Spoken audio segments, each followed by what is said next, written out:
మేము ఎవరి దగ్గర బానిసత్వంగా ఉండలేదు. మీ దగ్గర ఏ బానిస బతుకు బతికారు కదా సార్. 10 సంవత్సరాలు తెలంగాణ ప్రజలందరూ బానిస బతుకుని తెంచుకొని వచ్చారు. హరీష్ అన్న మీరు 10 సంవత్సరాల పాటు మంత్రిగా చేశారు.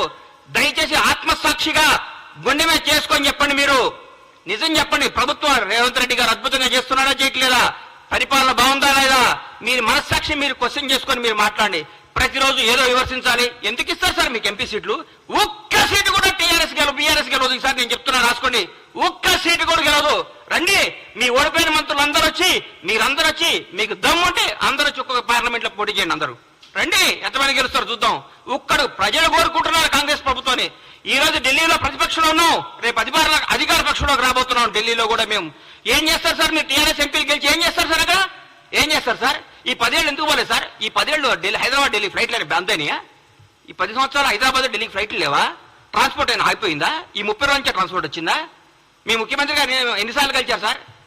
రాష్ట్రపతి వస్తే, ప్రధానమంత్రి వస్తేనే స్వాగతం పలకటానికి కూడా వెళ్ళని ముఖ్యమంత్రి గారు సార్ మీది. అది మీది. మా ముఖ్యమంత్రి గారు, మాజీ రాష్ట్రపతి గారు వస్తే పోయి పలకరించి నమస్కారం పెట్టి ఆయన సంస్కారం చాటుకున్న గొప్ప నేత రేవంత్ రెడ్డి గారు.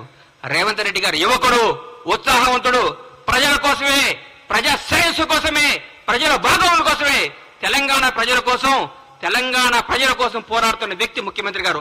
ఆయనను పట్టుకొని ఆయన పిసిసి అధ్యక్షుడిగా ఉన్నప్పుడు ఏం చేశారు, పిసిసి అది లేనప్పుడు ఏం చేశారు? విమర్శిస్తారు సార్, విమర్శిస్తారు. ప్రజలు ఒప్పుకున్నారు.